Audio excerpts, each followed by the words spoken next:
사랑하는 아버지 하나님, 아멘. 무더운 여름 가운데 저희들을 건강하게 지켜주시고 하나님과 하나님의 전을 사모하여 안식일에 이곳에 모일 수 있도록 도와주셔서 감사합니다. 아멘. 우리의 모든 마음을 다하여 정성을 다하여 드리는 이 예배를 받아주옵시고 아멘. 하나님의 축복으로 우리에게 은입혀 주시고 우리를 변화시켜 주시옵기를 예수님의 이름으로 간절히 기원하옵나이다. 아멘.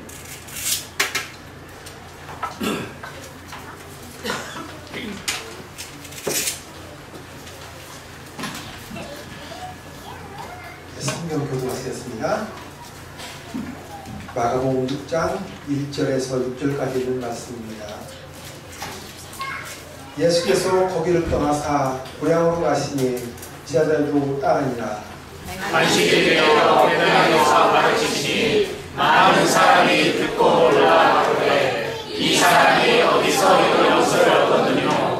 이 사람의 받은 지혜와 그 손으로 이루어지는 이런 권능이 어찌 되니요. 이 사람이 마리아의 아들 목수가 아니냐.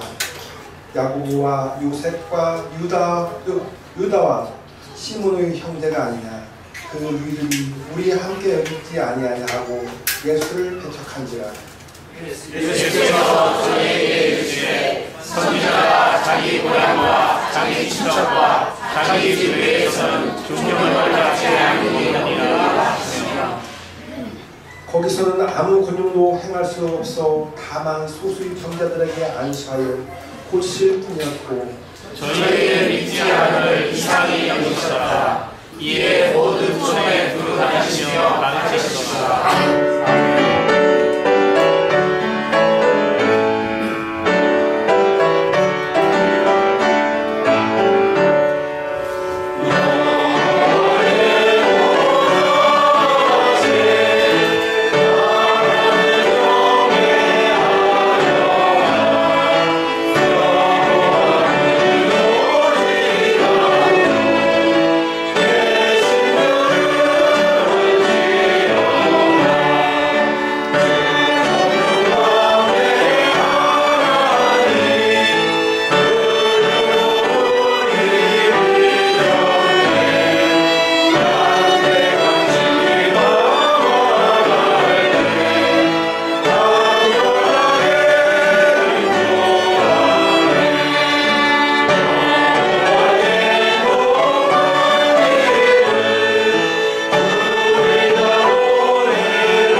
성도님들에게 하나님의 말씀 먼저 드리고 기도드리겠습니다.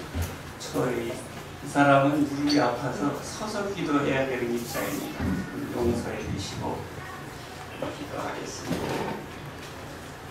하나님, 우리를 이렇게 사랑해 주셔서 감사합니다. 아멘. 무더운 여름철 저희들 가정과 저희들 개인적 건강을 지켜주셔서 감사하고 아멘. 또한 이 무더위 속에 저희들 성령님을 주셔서 오늘도 교회 성전에 있게 해주시는 일을 감사합니다. 아멘. 아무쪼록 성령님을 따라 살아갈 줄 아는 저희들 되게 하시고 아멘. 하나님을 사랑하며 예수님을 극진히 사랑하며 살아갈 수 있는 저희들 되게 해주시면 감사합니다. 아멘. 먼저 죄가 있는 자에게 죄의 용서함을 주시고 또한 마음이 약한 자에게는 강한 신령을 주시며 아멘. 병든 자에게는 병을 고칠 수 있는 능력을 주시고 아멘. 병마와 씨름하는 자에게는 하루속히 회복될 수 있도록 우리들을 주시옵소서. 아멘. 주님, 또한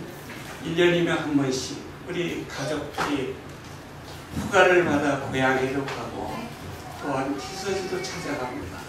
안전운행하고 핸들을 천사께서 잡아주셔서 안전하게 다녀올 수 있도록 은혜를 주시옵소서. 아멘. 또한 나라를 위해서도 기도합니다. 주님 지금 남과 북이 이제 정전을 종족하고 서로 평화롭게 살자고 서로 얘기가 오고 가고 있사오니 이 일에 하나님 도와주셔서 참으로 남과 북이 한 민족임을 서로 알고 평화롭게 살아갈 수 있는 민족이 되게 해주시고 하나님께서 저와 북한 땅에도 복음을 참으로 자유롭게 들어가서 하나님 백성들이 많이 나올 수 있도록 은혜를 주시옵소서. 아멘. 또한 말씀을 들고 단상했으니 종에게 영육간의 강건함과 가정의 평안과 아멘. 육신의 건강함을 허락해 주시며 아멘. 말씀의 능력을 주셔서 아멘. 듣는 저희들이 행복할 수 있고 즐거운 예배가 될 수 있도록 축복해 주시옵소서. 아멘. 이 모든 말씀은 예수님의 이름으로 기도드립니다. 아멘.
구정 행복회 성도 여러분 안녕하십니까? 안녕하세요. 네, 행복한 안식일입니다. 어떻게 한 주일 동안 건강히 잘 지내셨습니까? 네, 다들 힘이 없으신 것 같아요. 더위에 지치셔서 가만히 있어도 땀이 흐르는 정말로 큰 더위가 이렇게 와서 아무것도 안 하고 있는데도 지치고 힘든 그런 계절이 계속되는 것 같습니다. 그래도 하나님 안에서 힘이 있고 또 능력을 얻게 되길 간절히 바랍니다. 우리 옆에 계신 분들하고 한국의 인사를 좀 나누시기 바랍니다. 하나님의 성자이시라 환영합니다.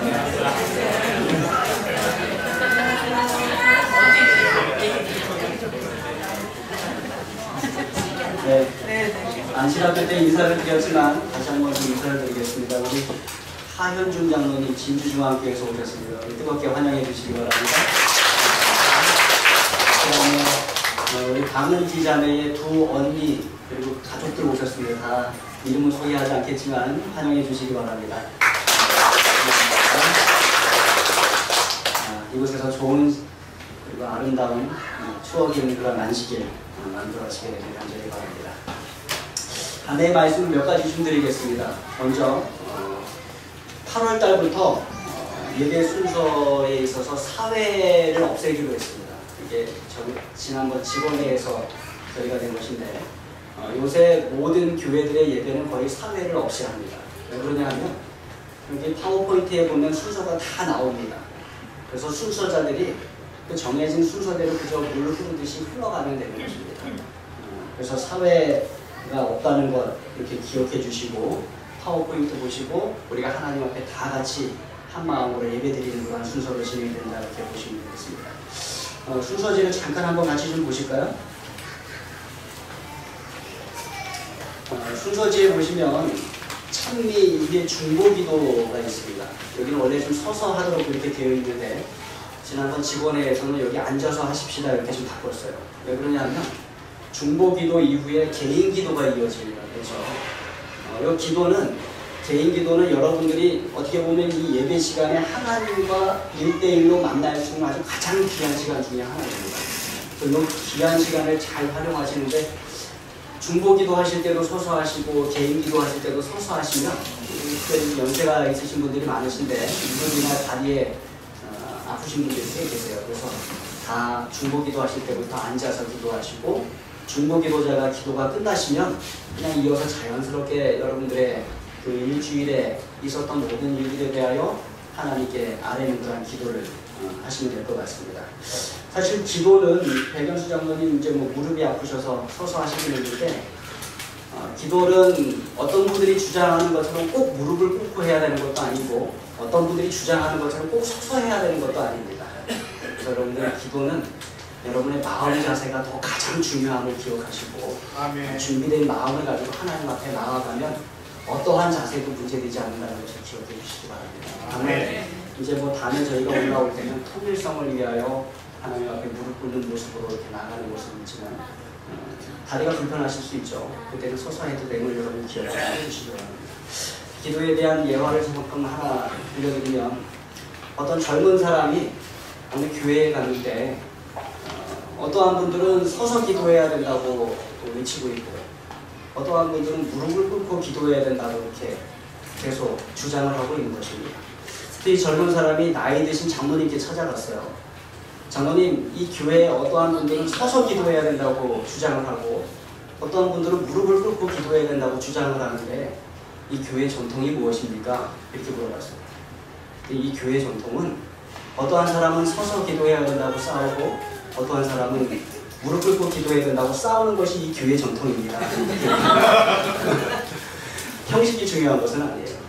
여러분이 그 기도를 가지고 하나님 앞에 나아가는 것이 중요합니다. 그래서 그런 부분에 있어서는 이해를 좀 해주시면 좋겠습니다. 그 다음에 이제 대표 기도가 나오셔서 기도하실 때 기도하시겠습니다. 요 말 빼자고지 말씀을 나눴습니다. 왜냐하면 그분 나와서 기도하실 때는 다 알고 계세요. 뭐 하러 나오셨어요? 네, 기도하러 나오셨어요. 그러니까 특별히 어떤 상황 속에서 이야기를 하고 계시다가 기도하고 싶을 때는 기도하십시다 이 말을 하실 수 있지만 기도하러 나오신 분이 굳이 또 기도하시겠습니다 이 말 안 하셔도 된다는 거예요. 그래서 여러분들 기도하실 때는 그저 아버지 하나님을 부르시면서 이렇게 시작을 하시면 좋을 것 같습니다. 그래서 조금씩 예배 순서를 변형해 갑니다. 이거는 형식에 관한 문제이고 또 하나님께 더 가까이 다가오고자 하는 그런 우리의 자세의 변화라고 보시면 될 것 같습니다. 하시면 또 하나 몇 가지 좀 광고를 좀 드리면 여름 성경학교를 저희들이 8월 11일과 8월 18일 이 두 안식일에 오전과 오후에 걸쳐서 4번에 걸쳐서 하기로 했습니다. 그래서 어린이들에게 좀 많이 좀 알려주시고 자녀가 있으신 부모님들은 참고를 좀 해주시면 좋겠습니다. 8월 11일, 18일 안식일을 오전과 오후에 나눠서 하도록 하겠습니다.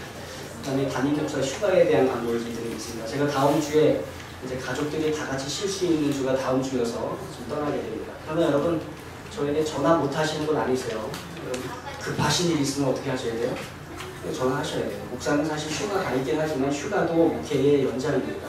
여러분들이 어떤 필요가 있으시거나 하면 주저하지 마시고 전화 주시면 저희들이 제가 응답하고 또 이곳에 와야 되는 일이라고 하면 특히 달려와서 여러분들 만나뵙고 도와드리고 그렇게 하도록 하겠습니다.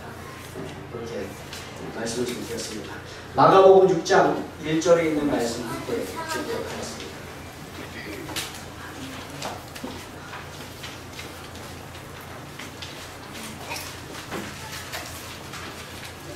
찾으셨으면 함께 읽겠습니다. 마가복음 6장 1절 시작. 예수께서 거기를 떠나서 고향으로 가시니 제자들도 따르니라. 예수님께서 고향을 가셨습니다. 예수님의 고향 방문이에요. 고향. 여러분의 고향은 어디이십니까? 여러분들은 이 고향을 자주 그리워하십니까? 이 고향을 가끔 방문하세요? 고향에 대한 별 감흥이 없으신 것 같아요. 아무런 감흥이 없으세요. 태어나고 자란 그것이 고향입니다. 제 고향은 충청북도 충주시 금감면 잠병리예요. 아주 시골입니다. 제가 집사람과도 얘기하는 걸 들려드린 적이 있지만 세대차가 엄청나는 것 같아요. 한 살 차이밖에 안 나는데 저는 시골에서 자라고 제 집사람은 서울에서 자라서 저는 제 집사람이 아버지 때 살아간 사람처럼 이야기합니다. 가끔가다 있는 것을 지금 보게 됩니다. 제가 고향에서도 3번 이사를 했습니다. 그러니까 고향 내에서도 이렇게 3번 이사를 했는데, 그러니까 4곳에 살았던 것이죠. 그 중에 3곳은 지금 아무것도 남아있지 않습니다. 얼마나 가슴 아픈지 몰라요. 첫 번째로 다녔던 잠병리 교회, 잠병리 출신이잖아요. 잠병리 교회는 도로 확장 공사를 통해서 교회가 허물어졌어요. 그래서 이제 지역을 연소 재지로 옮겨서 금각교회가 세워졌습니다.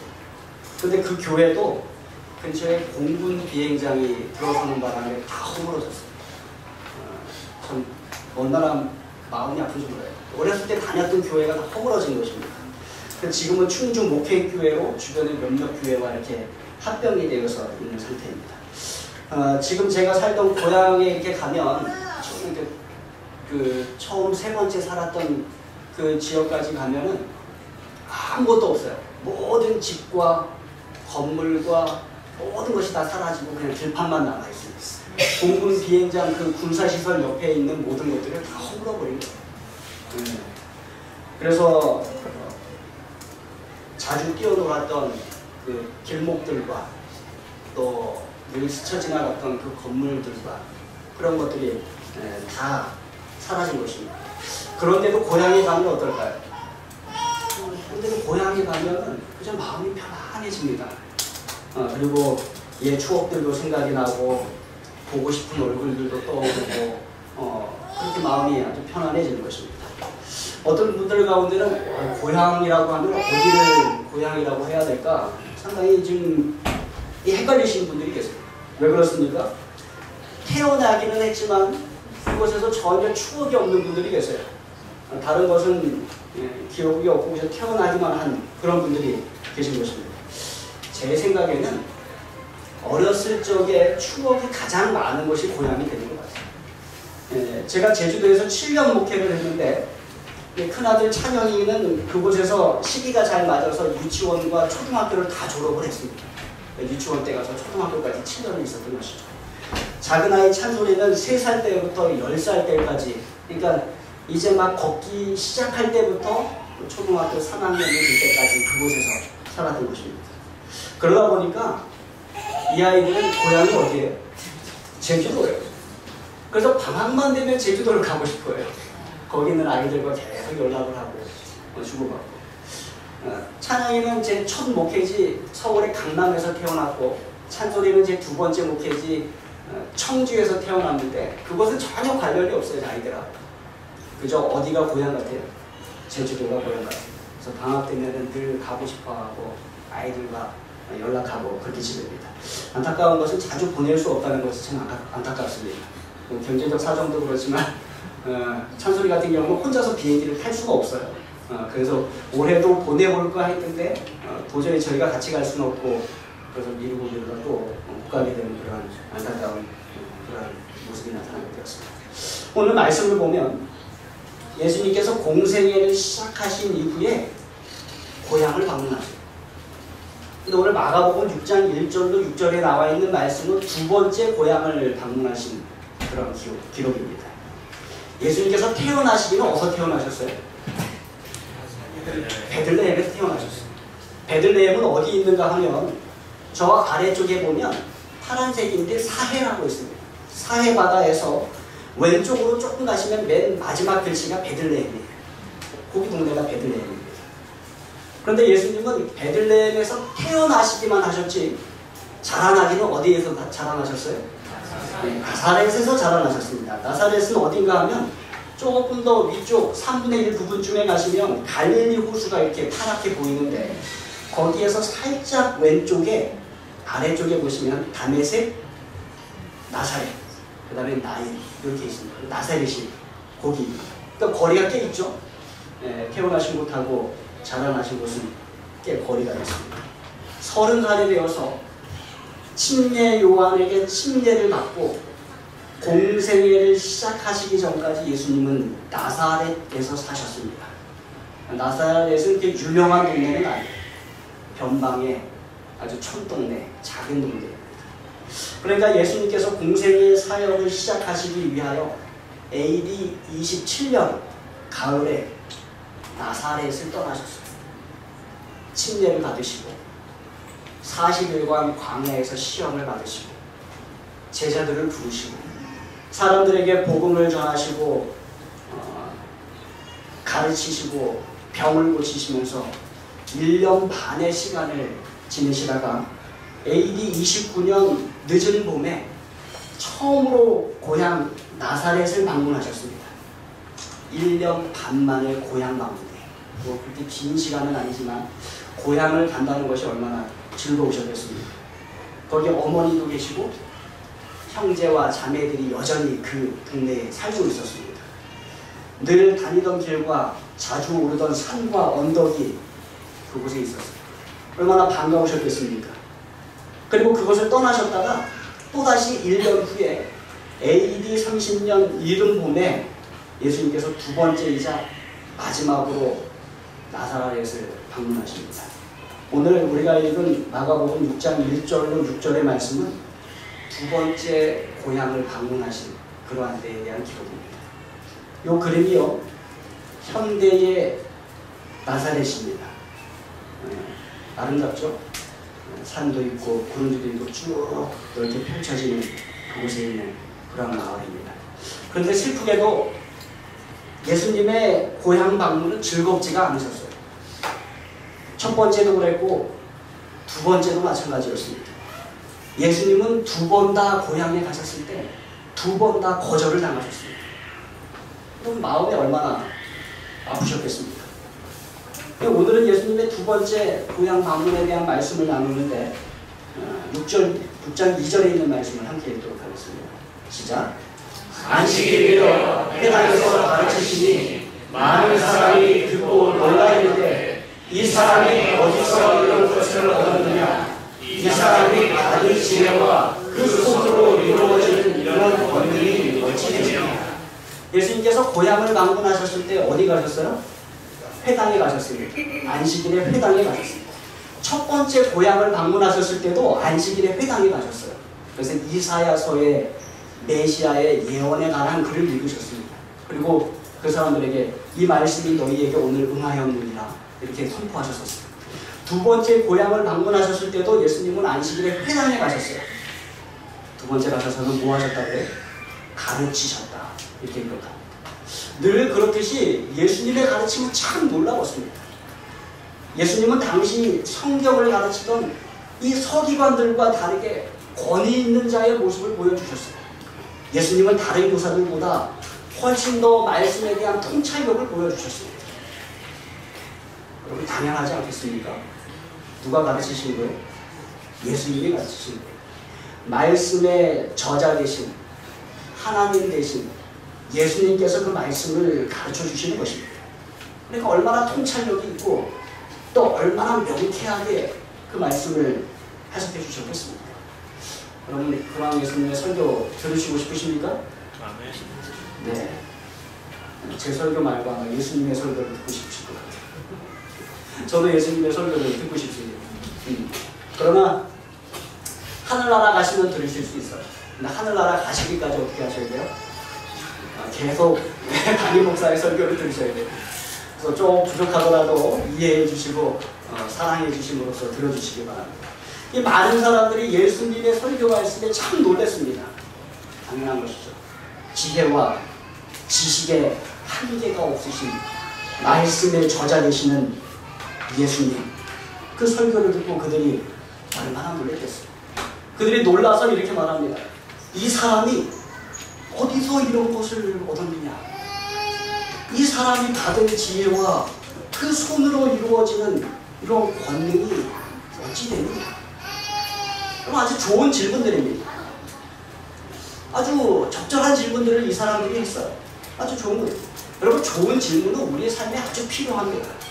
좋은 질문들은 우리를 올바른 곳으로 좋은 곳으로 이끌어줄 가능성이 아주 크기 때문에 그렇습니다. 그러나 이 나사렛 사람들의 경우에는 질문은 아주 좋았습니다만 그 대답에 문제가 있었어요. 그들은 좋은 질문을 해놓고서 예수님께서 그 질문에 대답하시도록 허락한 것이 아니라 어떻게 했어요? 그들 스스로가 자신들의 질문에 대답을 합니다. 재밌는 형태.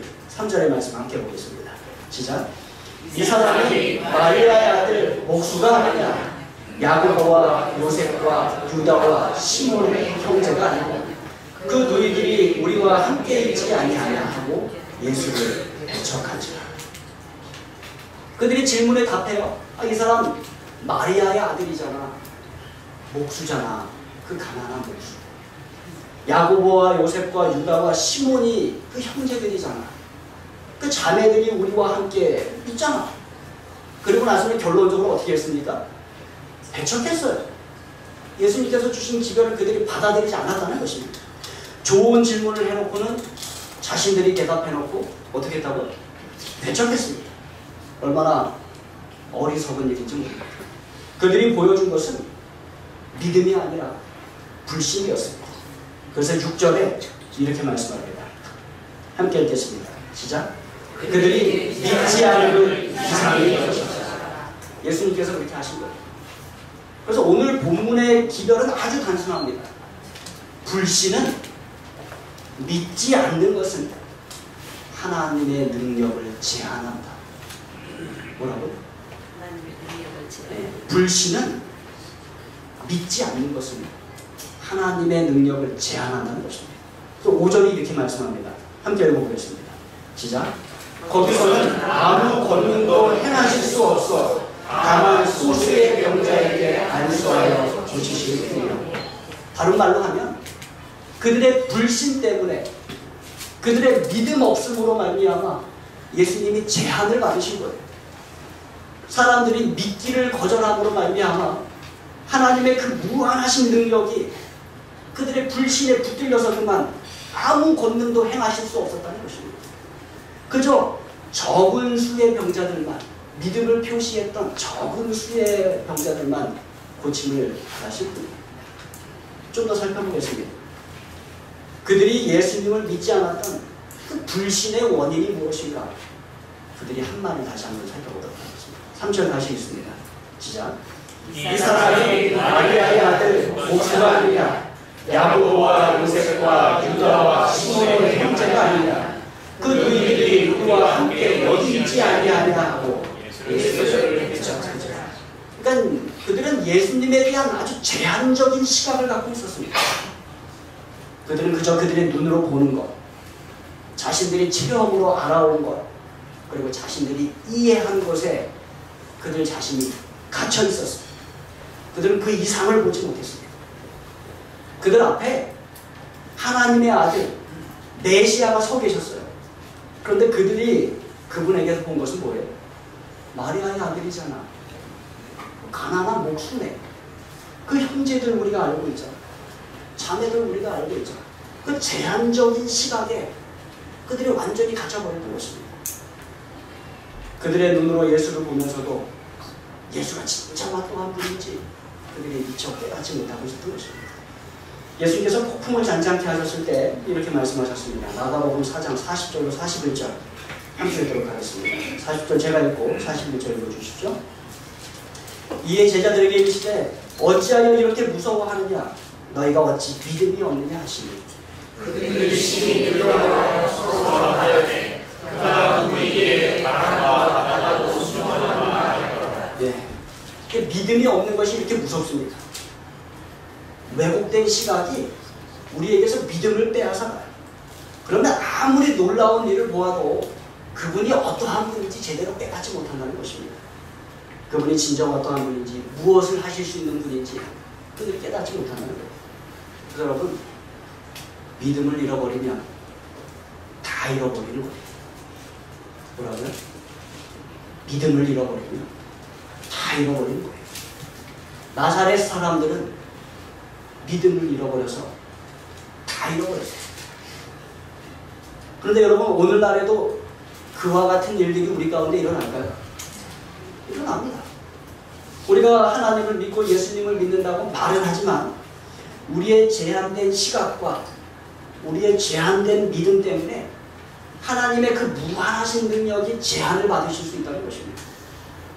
우리는 우리 자신이 이해할 수 있는 것 너머를 바라볼 수 있는 믿음을 가져야 하는 것입니다. 여러분, 우리는 어떤 좋은 것의 혜택을 받기 위해 그 원리를 다 이해하실 필요는 없어요. 예를 좀 들어드릴까요? 이 더운 여름입니다.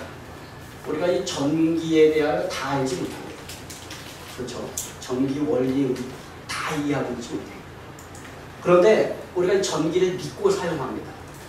믿고 사용해서 이 전등불 아래에서 우리가 환하게 살아가고 이 전기의 원리를 알지 못할 뿐만 아니라 뭐의 원리도 잘 몰라요. 에어컨의 원리도 잘 알지 못합니다. 그런데 전기도 믿고 사용하고 뭐도 믿고 사용해요. 에어컨도 믿고 사용해요. 그래서 이 더운 여름에 우리가 여기에서 이 하나님의 성전에서 이렇게 시원하게 예배를 드립니다. 잘 알지 못하지만 어때요? 믿어요. 그리고 그것을 사용합니다. 그래서 그 혜택을 누리는 것입니다. 여러분 우리가 자동차와 기차와 배와 비행기 이러한 모든 운송수단의 원리를 다 알지 못합니다. 어떻게 해서 움직이는지, 그게 어떻게 해서 날아가는지, 그게 어떻게 해서 물에 떠하는지 우리가 모든 것을 다 알지 못합니다. 그런데 우리가 어떻게 합니까? 믿고 그것들을 사용해요. 그런데 이 세상에 그거 믿지 못하는 분들이 계세요. 그럼 알고 계십니까? 그래서 어떠한 분들은 차를 못 타요. 믿지 못한다는 것입니다. 이런 분들은 많지 않은데 어떠한 분이 가장 많냐면 비행기를 믿지 못하는 분들이 가장 많습니다. 그래서 나는 절대로 비행기 안 탄다고 하는 사람들이 많아요. 안 타면 어때요? 그 사람이 손해보는 거예요. 그 사람이 단시간에 멀리 갈 수 있는 것을 체험하지 못하는 것입니다. 믿음은 우리에게 정말로 큰 혜택을 갖다 줍니다. 우리에게 정말로 큰 축복을 갖다 주는 것입니다. 여러분 오늘날에는 이 컴퓨터와 인터넷이 참 많이 발전되어 있습니다. 그런데 우리가 컴퓨터에 대해서 다 아는가요? 그렇지 않습니다.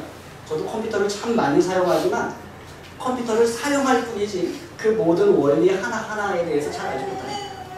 우리가 인터넷을 많이 사용하지만 인터넷에 대하여 잘 알지 못합니다. 그런데 어떻게 해요? 믿고 사용함으로 우리가 그 속에서 혜택을 누리는 것입니다. 믿음이란 그런 것입니다. 믿음은 믿고 사용하는 만큼 우리에게 큰 축복을 가져다 주는 것입니다. 고린도후서 5장 7절에 있는 말씀 함께 보도록 하겠습니다. 시작. 이는 우리가 믿음으로 행하고 보는 것으로 행하지 않으니 다른 말로 하면 우리가 다 믿음으로 살아간다는 것입니다. 보는 것, 그러니까 다 이해하는 것으로 살아가지 않는다는 것입니다. 그것을 하나님을 믿는 우리에게나 이 세상 하나님을 믿지 않고 살아가는 사람에게나 이 원리는 다 똑같습니다. 믿고 그것을 받아들이고 사용하여 혜택을 입고 살아가느냐, 믿지 않고 거부하고 혜택을 누리지 못하고 살아가는. 여러분, 우리가 어떨 때는 처음부터 끝까지 다 이해하고 알고 싶은 경향이 때때로 있어요. 끝은 어떻게 나는가. 그런데 하나님께서는 많은 경우 우리에게 끝을 보여주지 않고 믿음을 요구하십니다. 아브라함에게 어디로 갈지 알려주지 않고 떠나가라 하신 것처럼 하나님 우리에게 다 알려주지 않고 믿음을 요구하시는 것입니다. 그런데 나사렛 사람들이 믿지 않으려고 했어요. 그들은 예수님의 지혜와 예수님의 기적에 놀랐습니다. 그런데 믿지 않으려고 했어요. 그들은 예수님을 그저 그들과 같은 한 사람으로 여겼습니다. 그들은 자신들이 그분을 안다고 생각했어요. 그들의 동네에서 자라났고 예수님의 가족들이 그들과 친숙했고 그들이 예수님의 아버지와 어머니, 형제, 자매들을 잘 알고 있었기 때문에 그리고 예수님이 자라나는 모습도 다 그들이 보아왔기 때문에 예수님을 특별한 존재, 메시아, 그리스도로 받아들이기를 거부한 것입니다. 다친 시각은 다친 마음을 가지고 있고 그들의 눈이 다쳤기 때문에 그들의 마음이 다쳐버린 것입니다. 여러분, 그들의 이것이 참 불행한 일이었어요. 그들이 만약 예수님을 메시아로 하나님의 아들로 믿고 받아들였더라면 어떻게 되었을까요? 아마 나사렛에서 수많은 이적이 일어났을 것이고 그것이 성경에 기록되었을 것입니다. 그들이 나중에 구원받아서 하늘나라에 갔을 때 그들에게 그것이 또 얼마나 큰 자랑거리가 되었겠습니까? 얼마나 이야기하고 싶은 주제가 되었겠습니까? 그러나 그들은 믿음이 없음으로 말미암아 그 모든 특권들을 다 잃어버렸습니다. 제한된 시각은 제한된 삶을 만들어냅니다. 여러분, 우리가 하나님 안에서 믿음 가지게 되기를 간절히 바랍니다. 5절 말씀입니다. 함께 읽겠습니다. 시작. 거기서는 아무 권능도 행하실 수 없어 다만 소수의 병자에게 안병을 고치실 뿐이요. 나사렛 사람들은 자신들의 믿지 않음에 대한 대과를 치렀습니다. 하나님의 권능은 꼭꼭 갖췄고 예수님은 아무 권능도 행하실 수가 없었습니다. 성경을 자세히 한번 보십시오. 예수님께서 권능을 행하지 않으신 것이 아니라 성경을 표현하기를 행하실 수 없었다라고 합니다. 행하실 수 없었어요. 불신이 하나님의 능력을 막아버렸습니다. 불신이 하나님께서 우리의 삶에서 행하실 수 있는 기적들을 막아버린 것입니다. 우리의 불신 때문에 그 무한하신 능력의 하나님께서 아무것도 하실 수 없는 하나님처럼 여겨지게 된 것입니다. 그럼 하나님께서 이 우주에 자연의 법칙을 주셨습니다. 그런데 그뿐만 아니라 영적인 법칙을 주셨습니다. 자연의 법칙이 있습니다. 몇 가지 예를 좀 들어드리면 물은 높은 곳에서 낮은 곳으로 흐릅니다. 바람은 기압이 높은 곳에서 낮은 곳으로 불어요. 여러분, 그것이 거꾸로 되게 하려고 한번 노력을 해보시죠. 쉽게 될까요? 그렇지 않습니다. 얼마나 많은 에너지가 거기 들어가는지. 마찬가지로 영적인 법칙이 있는데 하나님의 권능은 우리가 하나님을 믿고 신뢰할 때 그 권능이 힘을 발휘하도록 디자인이 되었습니다. 뭐라고요? 하나님의 권능은 우리가 믿고 신뢰할 때 그 하나님의 힘을 발휘하도록 디자인이 되었다는 것입니다. 믿음이 없이는 하나님의 권능을 절대로 체험할 수 없다는 것입니다. 나사렛 사람들에게 있어서 하나님의 권능이 꼭꼭 갇혀 있었을 뿐만 아니라 그들에게 있어서는 그래서 그 축복도 아주 제한적이었습니다. 여러분, 예수님께서 그 짧은 3년 반 동안의 공생의 기간 동안 걸어 다니시면서 선교 여행을 하셨는데, 그러면서도 2번이나 고향을 방문하셨다는 것은 뭐예요? 그 고향 사람들을 그렇게 구원하기 원하셨다는 것입니다. 그들에게 그렇게 가르치시고 그들을 천국으로 이끄시고자 하는 그 열망이 예수님께 있었다는 것입니다. 그런데 2번 다 거절을 당하고 나섰어요. 받아들이지 못했어요. 그들의 불신 때문에 하나님의 권능이 꼭꼭 갇혀버렸어요. 아무런 이적도 일어나지 않았어요. 아무런 좋은 가르침도 펼쳐지지 못했어요. 얼마나 놀라운 축복들을 그들이 잃어버리고 산 것입니다. 불신은 하나님의 권능을 제한할 뿐만 아니라 하나님께서 우리에게 주시고자 하는 것들도 막아버리는 아주 놀라운 그러한 힘이 있음을 여러분 기억하시기 바랍니다. 영적인 원리가 있어요. 예수님은 늘 원하시고 놀라운 일들을 행하실 준비가 되어 있습니다. 그런데 여러분, 우리가 믿지 않으면 그 일이 우리 가운데 일어나지 않음을 기억하시기 바랍니다. 아무리 예수님이 열망하신다 할지라도, 아무리 하나님이 권능의 하나님이라 할지라도 믿지 않으면 아무것도 일어날 수가 없습니다. 그럼 이와 같은 일들이 오늘날 우리의 삶 속에서도 일어날 수 있을까요? 똑같이 일어날 수 있습니다. 우리도 나사렛 사람들처럼 똑같은 잘못을 범할 수 있음을 기억하시기 바랍니다. 친숙함이 그들의 가장 큰 적 가운데 하나였습니다. 늘 그래왔다는 것입니다. 늘 그래왔으니까 앞으로도 그럴 것이라는 것입니다. 그들이 자신들을 보고 예수님을 제안했어요. 자신들을 보고 하나님을 제안했어요. 자기 자신들을 보니까 너무 잘 알아요. 우리도 그럴 수 있다는 것입니다. 우리 자신을 보니까 하나님께서 우리를 통하여 어떤 큰 일을 이루실 것이라는 생각이 잘 들지 않는 거예요. 그래서 불신을 가지고 하나님을 제안하는 것입니다. 우리가 믿지 않으면 하나님께서 하실 수 없어요. 그들은 자신들이 지나온 삶을 바라보면서 예수님을 제안했습니다. 우리도 우리의 지나온 삶을 바라보고 우리가 하나님을 제안할 수 있어요. 내가 몇 년간의 내 믿음의 상태를 보니까 아주 큰 변화가 일어날 것 같지 않아요. 그래서 하나님께서 아무것도 하실 수 없다라고 생각을 합니다. 그러면 그 생각이 제한이 돼요. 하나님을 막아버리는 것입니다. 그들은 자신의 회당 안에서 예수님을 거절했습니다. 자신들의 회당을 보니까 그렇지 않아요. 우리도 우리 교회를 보고 그렇게 할 수 있다는 것입니다.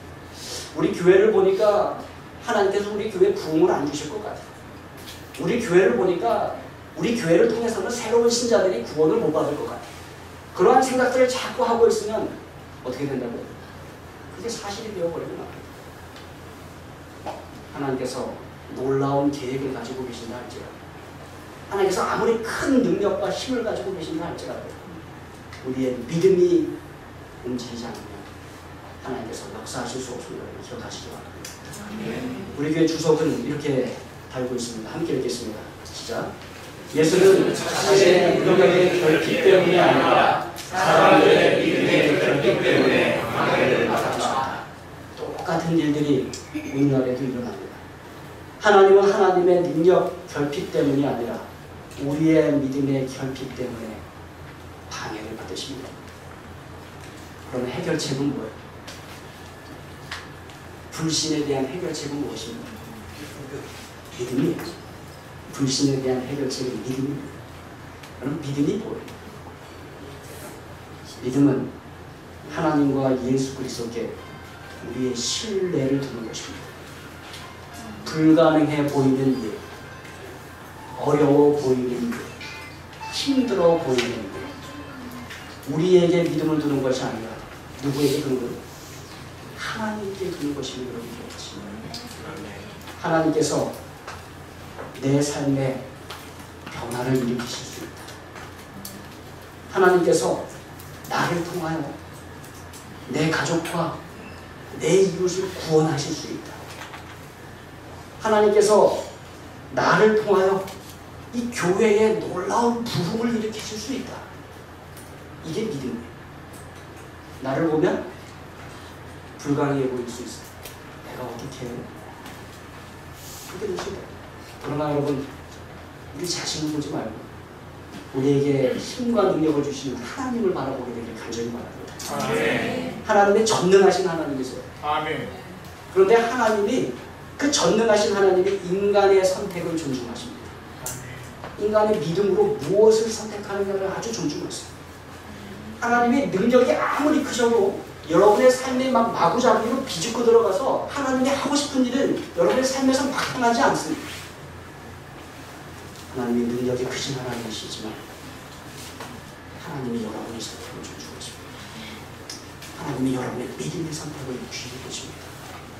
그리고 그 결정에 따라 그 선택과 믿음에 따라 하나님께서 역사하고 계십니다. 여러분, 우리의 믿음이 어떠해야 되겠습니까?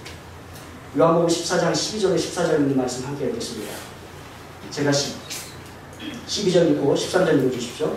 내가 진실로 진실로 너희에게 이르노니 나를 믿는 자는 내가 하는 일을 그도 할 것이요 또한 그보다 큰 일도 하리니 이는 내가 아버지께로 가니라. 너희가 내 이름으로 무엇을 구하든지 내가 행하리니 이는 아버지와여 나로 말미암아 너희가 시작하리라. 14절 함께 읽겠습니다. 시작. 내 이름으로 무엇이든지 내게 구하면 내가 행하리라. 아멘. 약속이에요. 놀라운 약속입니다. 여러분, 이 약속에 믿음을 두시게 되길 간절히 바랍니다. 아멘. 여러분, 예수님께서 비록 당신의 고향과도 같은 곳, 그 나사렛을 구원하기 위하여 2번이나 방문하셨지만 그곳에 불신이 가득했을 때 예수님께서 그곳에 오래 머물 수 없었습니다. 그래서 6절을 이렇게 기록합니다. 함께 읽겠습니다. 그들이 믿지 않음을 이상히 여기셨더라. 이에 모든 촌에 단단하십니다. 예수님께서 그곳을 떠나실 수밖에 없었습니다. 예수님은 많은 곳에서 많은 놀라운 일을 행하셨고 많은 영적인 기별을 전하셨고 많은 인생들을 변화시키셨습니다. 그러나 당신의 고향과도 같았던 나사렛에서는 그들의 불신 때문에 그 어떠한 일도 행하실 수가 없었습니다. 여러분의 오늘 선택은 무엇입니까?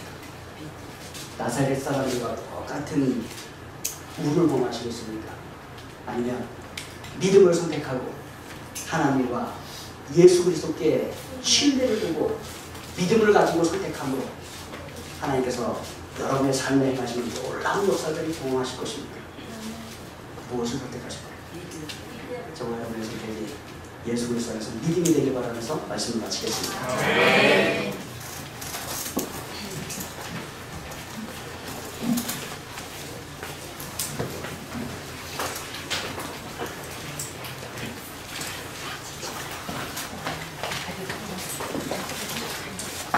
(7월 28일) 교회 경기 헌금에 우리 중에 누구든지 자기를 위하여 사는 자가 없고 자기를 위하여 죽는 자도 없도다. 우리가 살아도 주를 위해서 살고 죽어도 주를 위하여 죽나니 그러므로 사나 죽으나 우리가 주의 것이로다. 로마서 15장 7절에서 8절에 맞습니다. 준비하시면 되겠습니다.